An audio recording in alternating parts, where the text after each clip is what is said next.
আসসালামাইকুম, আমি Mohammad Shahadat Hossain Raju, Amania telecom and mobile servicing, Chowmuhani, Noakhali. আমরা মোবাইল সার্ভিসিং সেবা দিয়ে থাকি এবং সার্ভিসিং বিষয়ের উপর আমরা প্রশিক্ষণ দিয়ে থাকি। আমাদের সাথে যোগাযোগ করার লোকেশন এবং কন্ট্যাক্ট নাম্বার স্ক্রিনে দেওয়া থাকবে, সেখান থেকে দেখতে পাবো। আজকে আমরা সার্ভিসিং রিলেটেড একটা ছোট বিষয় নিয়ে কথা বলবো। বিষয়টা খুবই সিম্পল, কিন্তু বুঝার কারণে অনেক সময় আমরা নতুনদের জন্য বিশেষ করে কিছু ভুল কাজ হয়ে যায়। আমরা একটু খেয়াল করার চেষ্টা করি বিষয়টা। স্যামসাং a50 একটা সেট আমার হাতে আসছিল। কাস্টমার অভিযোগ হচ্ছে যে চা খাওয়ার সময় সম্ভবতই কিছু চা পড়ে গেছে মোবাইলের মধ্যে বা মোবাইলের ভিতরে হয়তো প্রবেশ করছিল। কিন্তু এখন যে সমস্যাটা হচ্ছিল সেটা হচ্ছে ইনকামিং, মানে কাস্টমার কোনো কথা শুনতে পাচ্ছিল না, এবং আউটগোয়িং, যেটা কাস্টমারের মাইক দিয়ে কথা যায়, আউটগোয়িং কলের কোনো সাউন্ড যাচ্ছিল না। তো আমরা যখন অভিযোগটি শুনে চেক দিলাম, আমাদের সিমে আউটগোয়িং কল চেক করলাম, তখন দেখতেছি যে হ্যাঁ, কাস্টমারের অভিযোগ সত্য যে কোনো সাউন্ড যাচ্ছিল না এবং আসতেছিল না, কিন্তু রিঙ্গার বা স্পিকার ঠিক আছে। যদি ওটাও ঠিক না থাকতো তাহলে আমরা সরাসরি একটা বিষয় হয়তো অনেক সময় মাথায় চলে আসে, সেটা হচ্ছে অডিও আইসির সমস্যা। আমরা সেন্ট্রাল আইসিকেই দায়ী করি বা সেদিকেই ট্রাই করার চেষ্টা করি, কিন্তু যখন দেখতেছি যে সাউন্ড ঠিক আছে স্পিকারের, বিশেষ করে রিংটোনের, তখন আমরা বিবেচনা করলাম যে না, মাইকের যে আউটগোয়িং হচ্ছিল না এবং এয়ারপিসের যে সমস্যাটা, আমরা সেটা ডিঅ্যাসেম্বলিং করে দেখব। তখন আমরা সেটাকে ডিঅ্যাসেম্বলিং করলাম এবং খুললাম খুব সহজভাবে। ব্যাকপার্ট খুললেই a50 সেটগুলো খুব সহজে খুলে যায়। যে এখানে সেকেন্ড যেটা আসে, সেকেন্ড পিসিবিতে ওটা, বাকি সেকেন্ড পিসিবি যেটা চার্জিং লজিক, আমরা সবাই বুঝতে পারবো টেকনিশিয়ানরা। নতুনদের উদ্দেশ্যে অবশ্য বলা যে আমরা মাইকের কোথাও কোনো আবরণ অথবা তরল জাতীয় কোনো কিছু প্রবেশ করছে এরকম কিছু পাইনি, এবং এয়ারপিস একদম পরিষ্কার পাচ্ছিলাম, এবং মাদারবোর্ডে একদম ফ্রেশ ক্লিন। তাহলে আমরা ধরেই মাদারবোর্ডে কোনো ধরনের সার্ভিস বা কোনো কিছু করার দরকার মনে করিনি। প্লাস এয়ারপিস চেকে যখন আমরা কন্টিনিউটি পাচ্ছিলাম, তখন বুঝলাম যে না, আমাদের এয়ারপিস ঠিক আছে এবং মাইকের আশপাশে যদি কোনো তরল পদার্থ নেই এবং সবই ঠিক আছে। শুধু গেল আমরা যে সন্দেহের জায়গাটা ছিল সেটা হচ্ছে ফ্লেক্স কেবল এবং চার্জিং পোর্ট, হেডফোন সকেট সহ আমাদের আশপাশে এরিয়ায় কিছুটা কার্বন অথবা ময়লা, ডাস্ট, যেটা দীর্ঘ সময় পড়ে হয়তো আবরণ জমে আছে। তো চার্জিং পোর্ট এবং হেডফোন সকেটের আশেপাশে বেশ কিছু কম্পোনেন্ট সহ কিছুটা কার্বনজনিত সমস্যা, বিশেষ করে কার্বন বলতে আমি যেটাকে তরল পদার্থ বোঝাচ্ছি, মানে ময়লা সহ এটা একটু আবরণ হয়ে আছে। তো আমরা তখনই বুঝতে পেলাম যে সেটার এয়ারপিস এবং মাইক ঠিক আছে, আমরা শুধু শুধু এটা চেঞ্জ করব না। যদিও ময়লা একদমই সিম্পল দেখতে, খুব বেশি না, কিন্তু একজন টেকনিশিয়ান যখন এভাবে দেখতে পাবে, অ্যাট ফার্স্ট টাইম টেকনিশিয়ানের কাজ হবে ওটাকে সার্ভিসের আওতায় নেওয়া। এবং একজন সাধারণ টেকনিশিয়ান এভাবে চিন্তা করবে যে এখানে আমার একটু তরল পদার্থ পড়লে উপরে নিচে সাউন্ড বন্ধ হয়ে যাওয়া অবশ্যই সরাসরি এয়ারপিস অথবা মাইক খারাপের কারণে না, আদার্স কোনো বিষয় থেকে হতে পারে। সেই ক্ষেত্রে আমরা একটু সার্ভিস করলাম বা সার্ভিস করব, সেই ক্ষেত্রে আমরা দেখব যে সমস্যাটার সমাধান হয় কিনা। তো আসুন আমরা কাজটা করি এবং সার্ভিস করব।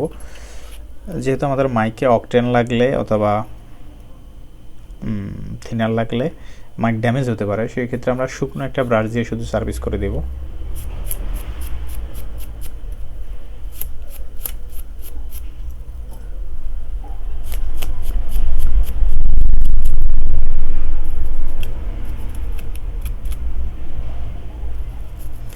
চার্জিং বোর্ডে খুব ময়লার সম্ভাবনা আছে। চার্জিং বোর্ড এবং সেকেন্ড পিসিবি টোটাল সার্ভিস করে ফেলব। আবারও বলে নিচ্ছি, ভিডিওটা শেয়ার করার উদ্দেশ্য হচ্ছে এই যে আমরা মাইক এবং এয়ারপিসের সমস্যা পাওয়ার পরও আমরা মাইক এবং এয়ারপিস চেঞ্জ করব না। সর্বপ্রথম যে সিমটমটা আমরা পাচ্ছি চার্জিং পোর্টে এবং হেডফোন সকেটে আমরা অতিরিক্ত ময়লা বা কার্বন পাচ্ছি, যেখানে তরল পদার্থ অথবা ধুলামালি জমে বিশেষ করে মাইক এবং এয়ারপিসে সমস্যা করতেছে। তো আমরা এটাকে সার্ভিসের আওতায় নিব সর্বপ্রথম। এরপরেই বলে রাখি, যদি এরপরে আমরা এই সমস্যার সমাধান খুঁজে না পাই, তখন যে আমরা ভিন্ন দিকে বিশেষ করে সেকেন্ড পিসিবি চেঞ্জ করে দেখব, সরাসরি মাইক চেঞ্জ না করে। যদি সমস্যার সমাধান হয়ে যায় তাহলে আমরা বুঝবো যে আমাদের এই পিসিবিটাও ভালো, শুধু কেবল মাইকটা ড্যামেজ হয়ে গেছে। আমরা সার্ভিস করলাম।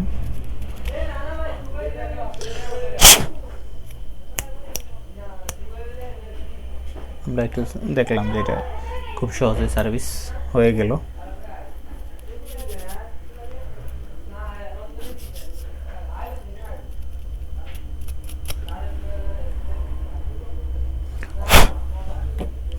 এবার আমরা চার্জিং পোর্টে শুধু সিঙ্গেল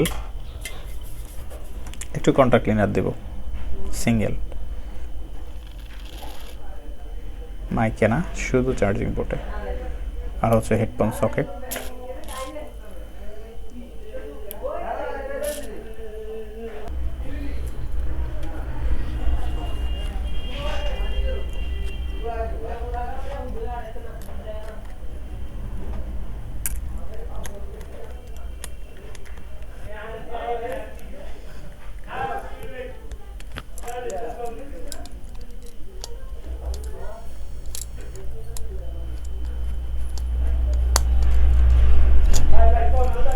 তাহলে কাস্টমার হিস্টোরি নেওয়ার পরে আমরা একটু বিবেচনা করব যে মাইক খারাপ কিনা বা এয়ারপিস খারাপ কিনা। অবশ্যই আমরা চেক দিব এবং এও চেক দিতে পারি, আমরা কন্টিনিউয়াসে এয়ারপিস চেক দিতে পারি।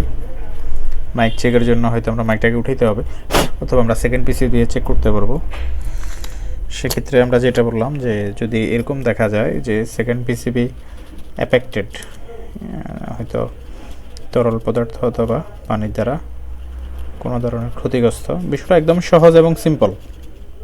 এরপর আমরা একটু শেয়ারের চেষ্টা করলাম, নতুনদের জন্য বিষয়টা সহজ হবে, বিব্রত হবে না যে একসাথে মাইকও খারাপ এয়ার স্পিকারও খারাপ এবং ধরেই মাইক এবং এয়ার স্পিকার চেঞ্জ করে ফেলবো না, একটু সময় নেবে। এই হচ্ছে বিষয়। আমরা সেটা এখন ফিটিংসের দিকে নেব।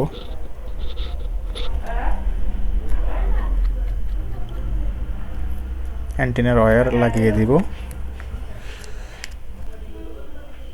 তাহলে আমরা কাস্টমার হিস্ট্রি শুনেই সাথে সাথে সেটটাকে ট্রিটমেন্টের আওতায় নিব না, কিছুটা বিবেচনা করব যে কাস্টমার অভিযোগ ঠিক আছে কিনা।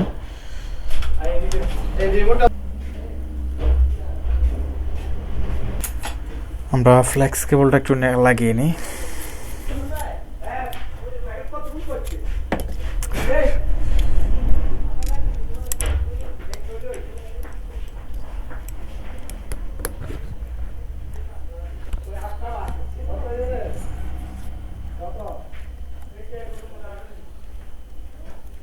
কম্প্লিট চালু হওয়ার পরে একটা আপ ডাউন কল চেক করব এবং বিষয়টা এনশিওর হব যে আমাদের মাইকের যে অভিযোগ ছিল যে আউটগোয়িং কল যাচ্ছিল না এবং এয়ারপিসে কোনো ধরনের সাউন্ড আসতেছিল না, তো সেটা এক্স্যাক্টলি এয়ারপিস এবং মাইক দায়ী কিনা না আদার্স কোনো জায়গা থেকে সমস্যা আমরা দেখব। যদি স্পিকারও সাউন্ড না আসতো তাহলে হয়তো আমরা ওডিআইসি সন্দেহ করতাম। এবং কাস্টমার হিস্ট্রির উপরে যেহেতু ঝাঁচানি খাওয়া না বা প্রেশার ক্রিয়েট করা হয় না মাদারবোর্ডে, সিম্পলি তরল চা বা পানি কোনো কিছু প্রবেশ করছে, সেক্ষেত্রে আমরা ধরেই কোনো সেন্ট্রালি কাজ করব না এবং মাদারবোর্ডে না গিয়ে আনুষঙ্গিক যে বিষয়গুলো থাকে এগুলো একটু চেকের আওতায় নিব।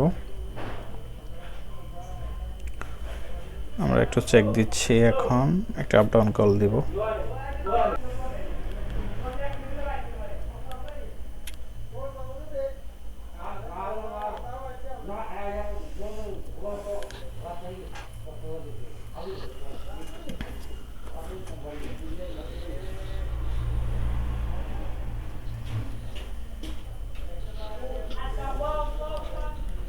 হ্যালো হ্যালো হ্যালো, হ্যাঁ আমরা একদম ক্লিয়ার সাউন্ড পাচ্ছি।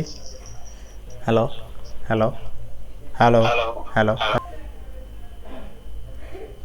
তাহলে এখানে বিষয় হচ্ছে আমরা সেটটাকে ধরেই একদম মেজর কোনো ট্রিটমেন্টে নেই না এবং কাস্টমারকে আমরা যেটা বললাম যে এটা সিম্পল প্রবলেম, আশা করি সহজেই সার্ভিসে হয়ে যাবে। সেক্ষেত্রে আমরা সহজ কাজের জন্য সহজ বিল নিয়ে নিব, আর জটিল এবং কঠিন বা যেখানে সময় লাগবে সময় বিনিয়োগ করতে হবে বা শ্রম বেশি লাগবে বা আমাদের আনুষঙ্গিক কোনো খরচ হতে পারে, সেই ক্ষেত্রে আমরা অবশ্যই বলে সার্ভিস চার্জ বেশি নিব।